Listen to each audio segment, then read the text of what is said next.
Hi friend, आज हम लोग पढ़ने वाले हैं क्लास 10th का अम्ल, क्षार एवं लवण। क्या पढ़ने वाले हैं? अम्ल, क्षार तथा लवण। तो आप लोग इधर ध्यान दीजिए, देखिए। इससे पहले हम आपको बता दें, आप लोग अगर फेडरल एकेडमी को सब्सक्राइब नहीं किए हैं तो सब्सक्राइब कर लीजिए। चलिए, अगर आपको अच्छा लगे तो कीजिएगा। और हम क्या कहें, देखिए, अम्ल, क्षार तथा लवण, एसिड, बेस। सबसे पहले हम लोग पढ़ेंगे अम्ल। क्या पढ़ेंगे? सबसे पहले हम लोग पढ़ेंगे अम्ल। देखिए, हम यहाँ पहले ही लिख रखे हैं, सभी प्रकार के रासायनिक यौगिक को उनके विशिष्ट गुण धर्मों के आधार पर 3 भाग में बांटा गया है। सभी प्रकार के रासायनिक यौगिकों को उनके विशिष्ट गुणधर्म के आधार पर 3 भागों में बांटा गया है। ये रासायनिक यौगिक क्या है? जैसे आप ले लीजिए H2SO4, ये रासायनिक यौगिक है। NaCl, NaOH, ये सभी क्या है? रासायनिक यौगिक है। यही रासायनिक यौगिक को उसके विशिष्ट गुणधर्म, जैसे ये H2SO4 है तो ये अपना कुछ गुणधर्म रखता होगा। ये NaCl है, ये अपना कुछ गुणधर्म रखता होगा। ये NaOH है, जिसे कास्टिक सोडा कहते हैं, ये साधारण नमक का सूत्र है। ये H2SO4, जिसे सल्फ्यूरिक अम्ल हम लोग कहते हैं, ये अपना कुछ गुणधर्म रखता होगा। H2SO4 कुछ अपना गुणधर्म रखता होगा, NaCl कुछ अपना गुणधर्म रखता होगा, NaOH। इसी प्रकार अन्य कई प्रकार के यौगिक हैं। वो अपना विशिष्ट गुण धर्म के आधार पर 3 भागों में बांटा गया। कितने भागों में बांटा गया है? 3 भागों में। देखिए, ऊपर लिखे रासायनिक यौगिक, जैसे acid, base and salt. Acid अम्ल, क्षार एवं लवण। अम्ल, क्षार एवं लवण। रासायनिक यौगिक को 3 भागों में बांटा गया है, अम्ल, क्षार तथा लवण। ठीक है। अब हम कोई भी रासायनिक यौगिक है तो हम कैसे जानेंगे कि ये अम्ल है, क्षार है या लवण है? कुछ तो हमें पता रहना चाहिए। बिना कुछ जानकारी के तो हम कह नहीं सकते हैं कि ये अम्ल है, HCl अम्ल है या H2SO4 क्षार है। तो कैसे हम जानेंगे कि ये अम्ल है या क्षार है? तो इसके लिए इसका भौतिक गुण एवं इसके रासायनिक गुण का हमें अध्ययन करना पड़ेगा। अब हम बोले भौतिक गुण, तो भौतिक गुण क्या होता है? भौतिक गुण जैसे कि हम H2SO4 को देखें, हो सकता है H2SO4 से कोई सुगंध आए, उसको हम छुएं, हो सकता है वो मुलायम लगे। क्या हो सकता है? H2SO4 रूखा हो, कुछ भी। ये हुआ भौतिक गुण। रासायनिक गुण, उसके अंदर क्या है? H2SO4 के अंदर क्या है, उसकी कैसी रिएक्शन है किसी के साथ करा के, इस तरह से हम रासायनिक गुण के बारे में पता लगाते हैं। ठीक है। अब बताइए, हम इसको भौतिक गुण, जैसे देखिए, भौतिक गुण में हो गया कि आप, हो सकता है कि इसे छुएं तो ये मुलायम हो, मतलब इसको बाहर से देखें। क्या करें? इसको बाहर से देखें। तो सबसे पहले हम अम्ल पढ़ेंगे, उसके बाद क्षार पढ़ेंगे, फिर लवण पढ़ेंगे। ठीक है। तो हम अम्ल के बारे में देखते हैं, उसके बाद क्षार, उसके बाद लवण। यहाँ लिखे हैं, आर्हेनियस ने अम्ल तथा क्षार की परिभाषा दिया। तो ये आर्हेनियस एक वैज्ञानिक है, इनके बारे में इस चैप्टर में हम आगे पढ़ेंगे। आर्हेनियस ने अम्ल तथा क्षार की परिभाषा दिया। ठीक है। इस इनके बारे में जो परिभाषा दिए हैं अम्ल तथा क्षार के बारे में। अब बोलिएगा आरहेनियस कौन है? ये एक वैज्ञानिक है। क्या है? एक वैज्ञानिक है। इसने अपनी तर्क दिया जो अम्ल तथा क्षार में बहुत मान्य है। सबसे ज़्यादा अगर वैज्ञानिक तो और 2-3 हुए जिसने अम्ल तथा क्षार के बारे में अपना तर्क दिया, लेकिन आरहेनियस जो अम्ल तथा क्षार के बारे में अपनी परिभाषा दिए, इनका जो बात है सबसे ज़्यादा मान्य है। वो हम आगे देखेंगे। सबसे पहले हम अम्ल के बारे में देखते हैं। हाँ, तो देखिए, अम्ल स्वाद में खट्टा होता है। जैसे अगर कोई भी पदार्थ है, कोई भी यौगिक है, अगर हम उसे चखेंगे, अगर वो स्वाद में खट्टा है, क्या है? अगर वो स्वाद में खट्टा है तो क्या है? अम्ल है। अम्ल को सूंघ कर भी पहचाना जा सकता है। जैसे जब कोई पदार्थ खट्टा होता है तो आप उसे सूंघ कर पता लगा लेते हैं। जैसे देखिए, आप दही को अगर सूंघते हैं तो आपको पता लग जाता है कि ये खट्टा है।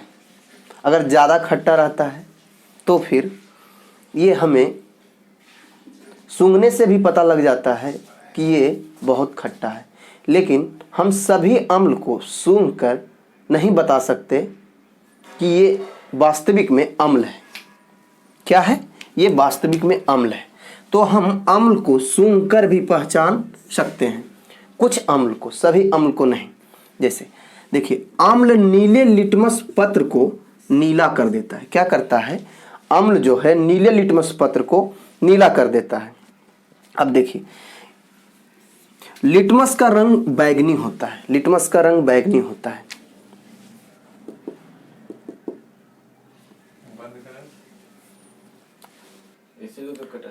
ओह सॉरी, देखिए यहाँ जो है नीला ही लिखा गया था। तो अम्ल नीला लिटमस पत्र को लाल कर देता है। यहाँ नीला ही लिखा गया था, वो गलत लिखा गया था। नीला लिटमस पत्र को क्या कर देता है? लाल। अब देखिए, ये लिटमस पत्र क्या होता है? ये जो लिटमस है, ये लिटमस पत्र होता क्या है? तो हम इसके बारे में समझते हैं, लिटमस के बारे में। ये लिटमस पत्र एक सूचक है। क्या है? लिटमस पत्र एक सूचक है जो अम्ल, अगर इस लिटमस पत्र पर हम अगर अम्ल को डालेंगे तो वो नीले लिटमस पत्र को क्या कर देगा? लाल कर देगा। अब हम समझते हैं कि लिटमस पत्र होता क्या है। देखिए, एक जीव है लाइकेन। क्या है? एक जीव है लाइकेन। एक जीव है लाइकेन जो सहजीवी का उदाहरण है, अर्थात कवक तथा शैवाल दोनों से मिलकर बनता है। जो कवक तथा शैवाल दोनों से मिलकर बनता है। जब इस लाइकेन का रस, इस लाइकेन का क्या रस जब हम गार देते हैं तो वो जो विलयन प्राप्त होता है। जब हम, जैसे कि इस लाइकेन को, लाइकेन क्या है? कवक तथा शैवाल का सहजीवी है। क्या है? ये कवक तथा शैवाल का सहजीवी है। और इसका रस जब हम गार देते हैं, हमने इसका रस गार दिया और ये जो रस है इसका कलर बैंगनी होता है। अब हम कोई भी कागज ले लिए और इस कागज को इसमें डुबा दिए तो यही लिटमस पत्र हो गया। क्या हो गया? यही लिटमस पत्र होता है। ये सूचक है किसका? कि जो अम्ल तथा क्षार में अंतर बताता है। इसीलिए हम कहते हैं कि ये जो लिटमस पत्र है ये सूचक है। सूचक का मतलब क्या हुआ? सूचक मतलब ये हमें बताता है कि कोई अम्ल है या क्षार है। अगर वो अम्ल रहेगा तो नीला लिटमस पत्र को लाल कर देगा। और ये हम समझ चुके हैं कि ये लिटमस पत्र कैसे तैयार होता है। जब लाइकेन का रस गार देते हैं, ठीक है, और इसमें जब हम कोई श्वेत कागज या कोई भी कपड़ा, इसको हम जब इसमें डुबा देते हैं, वही हम एक सूचक के तौर पर रखते हैं जो लिटमस है। क्या है? लिटमस है। अब आपको लिटमस समझ में आ गया होगा। अर्थात अम्ल नीले लिटमस पत्र को क्या कर देता है? लाल कर देता है, जो एक सूचक है। इसी प्रकार केवल लिटमस ही नहीं, अन्य प्रकार के भी सूचक हो सकते हैं। जैसे हम कहते हैं मेथिल ऑरेंज। क्या? Methyl orange. Methyl orange. एक और होता है मेथिल ऑरेंज। मेथिल ऑरेंज ये भी सूचक है।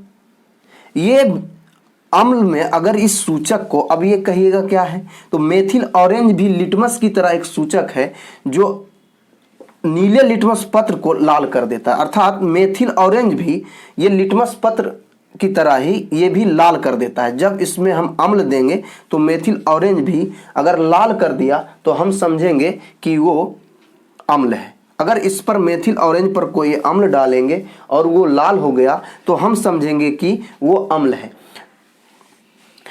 इसी प्रकार ये क्षार में भी परिवर्तन करता है, तो ये हम क्षार में पढ़ेंगे।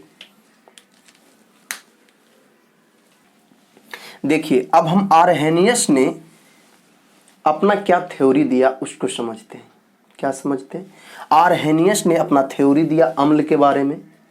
इसने अम्ल के बारे में क्या कहा उसके बारे में हम जानते हैं। इसने कहा कि अम्ल वह पदार्थ है।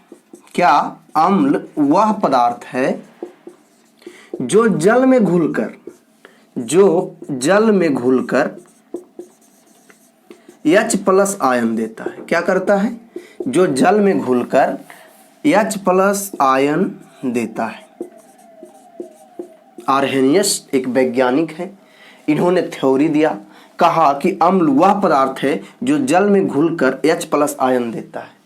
आर्हेनियस का थ्योरी इस अम्ल क्षार चैप्टर में सबसे मान्य है। क्या है? मान्य है। अम्ल वह पदार्थ है जो जल में घुलकर H+ आयन देता है। जैसे हम लोग देखें, जैसे देख लीजिए HCl। जब हम HCl को जल में घोलेंगे, क्या करेंगे? जब हम HCl को जल में घोलेंगे तो ये H+ एवं Cl- में टूटेगा। अब देखिए यहाँ एक शब्द आया है आयन। आयन क्या होता है? तो हम लोग विद्युत चैप्टर में पढ़े हैं फिजिक्स में कि आयन जो है वो प्लस एवं माइनस, इसी से विद्युत धारा का प्रवाह होता है। प्लस और माइनस यही आयन है। ऐसे तो विद्युत धारा का प्रवाह इलेक्ट्रॉन से भी होता है, इलेक्ट्रॉन से होता है, लेकिन दूसरे रूप में हम जानते हैं कि ये आयन से विद्युत धारा का प्रवाह होता है, वो प्लस और माइनस है। तो इसीलिए आर्हेनियस ने कहा कि अम्ल वह पदार्थ है जो जल में घुलकर H+ आयन देते हैं। जैसे HCl एक अम्ल है जिसे हाइड्रोक्लोरिक अम्ल कहते हैं। क्या कहते हैं? हाइड्रोक्लोरिक अम्ल। हाइड्रोक्लोरिक अम्ल ये जल में घुलकर H+ Cl- में टूटते हैं। इसी प्रकार HNO3 ये जब जल में घुलते हैं, HNO3 जब ये जल में घुलते हैं तो ये H+ एवं NO3 में टूटते हैं। ये है नाइट्रिक अम्ल। ये क्या है? नाइट्रिक अम्ल। आर्हेनियस ने एक थ्योरी दिया, अम्ल वह पदार्थ है जो जल में घुलकर H+ आयन देता है। आयन क्या है? Plus minus. देखिए HCl क्या है? अम्ल है। जब इसको हम जल में घुलाएं तो H+ तथा Cl- में टूटा। ये हाइड्रोक्लोरिक अम्ल HCl को कहते हैं। HNO3 ये है नाइट्रिक अम्ल। जब इसको हम जल में घुलाएं तो ये H+ तथा NO3- में टूटा। आप लोग को समझ में आया? आर्हेनियस का जो थ्योरी था ये सर्वमान्य है। इसको हम मिटाते हैं।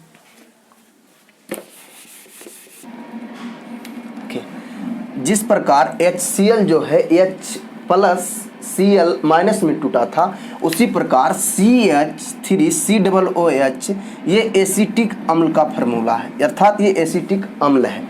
ये जब जल में घुलेगा तो ये H+ तथा CH3COO- में टूटेगा। उसी प्रकार H2O3 कार्बोनिक अम्ल ये जब जल में घुलेगा तो 2H+ CO3 2- में टूटेगा। अर्थात हम कह सकते हैं कि ये सभी अम्ल जल में घुलकर H+ आयन दे रहे हैं कि नहीं? ये जितना भी अम्ल हैं ये सभी जल में घुलकर H+ आयन दे रहे हैं। तो यही आर्हेनियस ने कहा कि जो भी जल में घुलकर H+ आयन देंगे वो अम्ल होंगे। क्या कहा? आर्हेनियस ने कहा, देखिए ये अम्ल है ना, ये अम्ल जब जल में घुला तो ये H+ आयन दिया। तो यही तो बात आर्हेनियस ने कहा कि जो अम्ल जल में घुलकर H+ आयन देगा वो क्या है, या जो यौगिक जल में घुलकर H+ आयन देगा वो अम्ल है। ठीक है, ये कार्बोनिक अम्ल हो गया, ये एसिटिक अम्ल हो गया। इसके बाद हम अम्ल की अभिक्रिया पढ़ेंगे कि जैसे अम्ल धातु के साथ कैसे अभिक्रिया करता है, अम्ल धातु कार्बोनेट के साथ कैसे अभिक्रिया करता है। ठीक है, इसके आगे वाले वीडियो में आप पढ़ेंगे धातु के साथ अभिक्रिया, धातु के कार्बोनेट के साथ अभिक्रिया, सेब में कौन सा अम्ल पाया जाता है, इमली में कौन सा अम्ल पाया जाता है, और विभिन्न तरीके से जो प्रश्न पूछे जाते हैं एग्जाम में वो आप पढ़ेंगे। ठीक है, हाँ तो दोस्त, अगर आपको ये वीडियो अच्छा लगता है तो आप इसको सब्सक्राइब करें, लाइक करें और अपने दोस्तों को भी बताएं। आपका एग्ज़ाम बहुत नज़दीक है, आप इससे अपना पूर्ण तैयारी केमिस्ट्री का कर सकते हैं। केमिस्ट्री का ही नहीं बल्कि फिजिक्स भी इसी चैनल पर आपको पूरा सिलेबस कराया जाएगा। अगर आपको ये वीडियो अच्छा लगता है तो चैनल को सब्सक्राइब करें और अपने दोस्तों को बताएं। हमारा मेहनत विफल ना हो इसके लिए आप छोटा सा अंगूठा को टच कर